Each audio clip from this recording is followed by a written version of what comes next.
I think everyone will want to have their personal robot.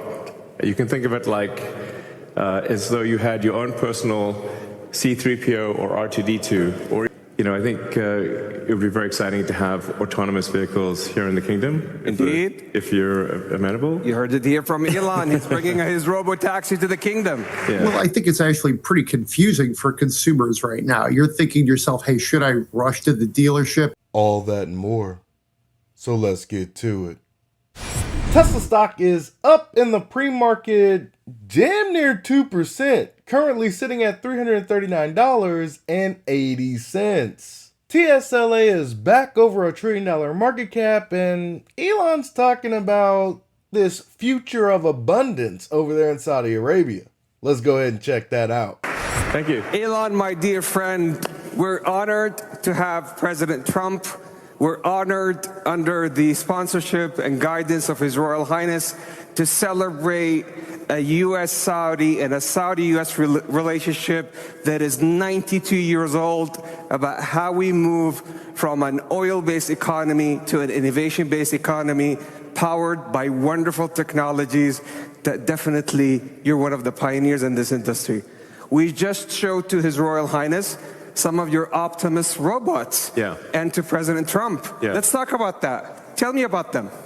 Yes, so we just showed several of our Tesla Optimus robots to His Highness and President Trump, and I think they were very impressed.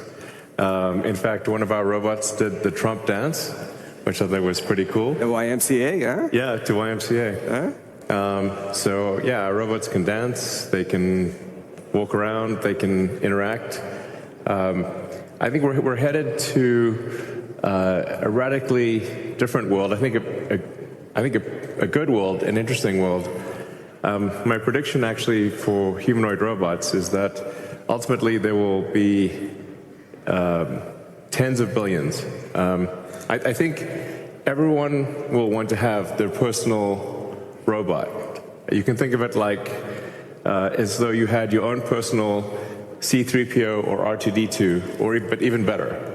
Then who wouldn't want to have their own personal C-3PO, R2-D2? That would be pretty great. You're damn right I would. Your boy would like a fleet of C-3POs. And at the rate of Optimus's progression, it's looking more and more likely that that's going to happen sooner rather than later. More on that in a little bit, but let's get back to the interview. I also think it unlocks an immense amount of economic potential, because when you think of like what is the output of an economy, it is productivity per capita times population or capita. Once you have humanoid robots, the actual economic output potential is tremendous. It's really unlimited. Potentially we could have an economy 10 times the size of the current global economy, where no one wants for anything. Sometimes in AI they talk about universal basic income. I think it's actually going to be universal high income, where anyone can have any goods or services that they want. A science fiction book recommendation that I have, which I think is probably the best envisioning of an AI future, is the culture books by Ian Banks. Very highly recommended for a non-dystopian view of the future. Now, there obviously are some risks, which illustrate perhaps if we don't do this right, you could have like a James Cameron sort of movie, Terminator. We don't want that one. But having sort of a Star Trek future would be great, where we're out there exploring the stars, discovering the nature of the universe, and a level of prosperity and hopefully happiness that we can't quite imagine yet. It's long past time for humanity to get on board that Federation type situation from Star Trek, making humanity multi-planetary, protecting what we know as consciousness, UHI, universal high income, This age of abundance Elon speaks of only happens if we all work together. First Starship, next may be the Enterprise. So I'm very excited about the future and very glad to be here. Thank you for having me. It's our absolute pleasure. Yeah. And His Royal Highness was talking to you about his vision and his dream to Yeah. increase productivity for the Kingdom of Saudi Arabia and power up the region and the whole Yeah. world with robotics, but also on robo-taxis. So how are we doing on robo-taxis? So really you can think of a car or future cars as being robots on four wheels. And I think it would be very exciting to have autonomous vehicles here in the kingdom. Indeed. If you're amenable. You heard it here from Elon. He's bringing his robo-taxi to the kingdom. Yeah. It's not a matter of if, only when. Because he's not just bringing the robo-taxi to the kingdom. FSD needs to be as ubiquitous as seatbelts. And I'd also like to thank the kingdom for approving Starlink for maritime and aviation use. Thank you. Maritime and aviation. There you go. There you go. So So you're going to bring us robots to help us increase our productivity. Yeah. Robo-taxis to make sure that our cars and assets turn into a cash-generating unit. Yeah. And Starlink to reform our aviation and maritime. Yeah. It feels as if the future just gets brighter and brighter with each passing day when we're talking about Tesla. Robotaxi launched this summer in Austin. Optimus mobility has increased by an order of magnitude without a shadow of a doubt. Matter of fact, let's go ahead and take a look at that. What sticks out to me at first glance is its ability to balance its weight. Then when we get to the EDM shuffle, its ability to open up its hips. The range of motion is really quite exquisite. Maybe during the shareholder meeting, Tesla will hold a breakdancing competition with their employees. Humanoids versus humanoid robots. Used car prices fell for the second month in a row, according to the April inflation print from the Bureau of Labor Statistics, known in your hood as the BLS.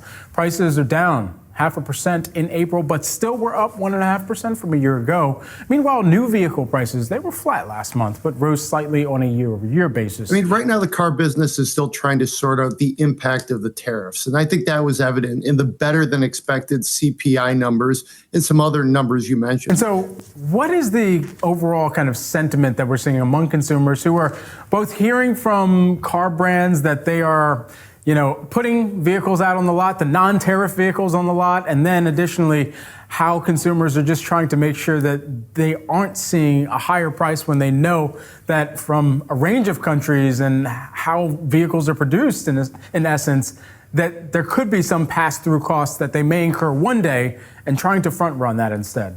Well, I think it's actually pretty confusing for consumers right now. You're thinking to yourself, hey, should I rush to the dealership and try to get something before the car I want is actually impacted by tariffs? Should I wait? Are the tariffs going to actually happen this week or this month?